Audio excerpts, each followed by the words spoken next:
Kung mahilig ang pamilya mo sa iba't ibang kakanin, nako guys, baka magustuhan nyo din itong ipinagmamalaki ng Pampanga na kung tawagin nila ay tibok-tibok. Medyo may hawig nga po pala ito sa Maha Blanca. Ang kagandahan lang sa kakanin na ito ay medyo tipid ang mga ingredients nito and isa pa ay may kakaibang texture ito kapag kinain compare sa Maha Blanca. So hindi na natin patatagalin pa, simulan na agad natin. Diretso na agad tayo dito sa ating pan na paglulutuan. Bali magluluto muna tayo dito ng latik na siyang ipangtatoppings natin at siyang magpapasarap palalo sa ating tibok-tibok. Super dali lang naman ang pagluluto nito. Bali maglalagay lang ako dyan ng isang pouch ng Coco Mama na pure gata. Hindi naman to sponsored guys, pero sa tuwing gagawa ako ng latik, ito talaga yung ginagamit ko instead na pigang gata. Mas madali kasi ako makabuo ng latik dito compare sa nabibili sa palengke. Pero it's up to you naman po kung ano ang mas preferred ninyong gamitin. Lagay lang natin sa high heat ang apoy hanggang sa kumulo at magkardel na itong gata. Wait lang nating lumabas ang langis at maluto ang ating latik. Medyo pa browning ko lang po yan ng konti and pwede na yang hanguin. Pinalamig ko lang po yan saglit then saka ko sinala itong ating latik. Paghihiwalayin ko lang po kasi dyan yung langis at latik nito. Set aside muna natin yan latik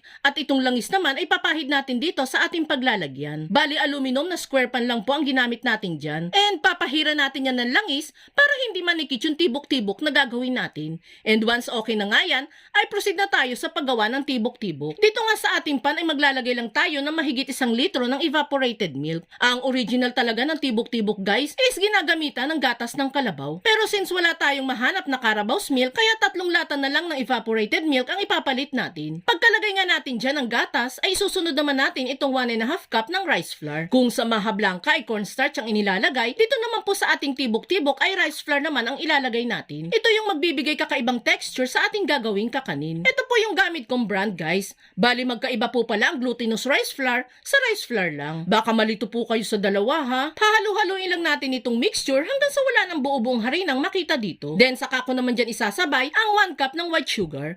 Adjust nyo na lamang po ang ilalagay ninyong asukal dito according sa gusto ninyo maging lasa nito. Haluin lang natin yan hanggang sa matunaw na ang rice flour at asukal na inilagay natin dito. And kapag nga natunaw na lahat, ay pwede na natin yung isalang sakalan. Bali sa pagluluto nito, ay kailangan pong hindi tayo titigil sa paghahalo dahil namumuo po yung rice flour sa ilalim kapag hindi ito hinahalo. Ilalagay ko na din po pala dyan sa high heat ang apoy para mas madaling uminit ang mixture. Hihinaan na lang natin mamaya ang apoy kapag nagkaroon na ng pagbabago sa ating mixture. At kung nakaabot ka sa part ng video nating ito, it means na interesado ka sa tibok-tibok recipe na sinishare natin ngayon. At kung sakali pong magugustuhan mo ito, pwede po bang pusuan nyo naman ang video natin at mag-iwan ka na din po ng comment na tibok-tibok ang sarap nito. Maraming salamat po. Yan na nga guys, after nga ng 3 minutes ay nagkakaroon na ng pagbabago sa ating mixture. At this point ay hihinaan na natin ng apoy sa medium heat. Haluin pa natin yan hanggang sa maging sticky na itong mixture natin. After nga ng 12 minutes ang paghahalo natin is ganito na yung magiging consistency ng ating mixture. Kapag nga masyado na yung madikit sa spatula tulad ditong nasa video ay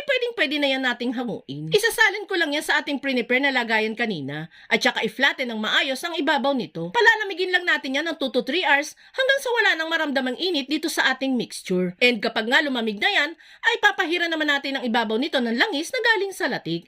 And saka i-scrape ang gilid para ma-unmold natin ng maganda. And there you have it guys. Ganyan lang kadali gumawa ng kakaning tibok-tibok. Hahatiin lang yan natin sa gusto nating laki at lagyan ng latik sa ibabaw. Ay nako, perfect na for sharing itong kakanin na ito. Kaya kung isa ka sa mahilig sa mga kakaning Pinoy, huwag ka na mag-alinlangan pa. Bumili ka na ng mga ingredients at subukan mo na ding magluto nito.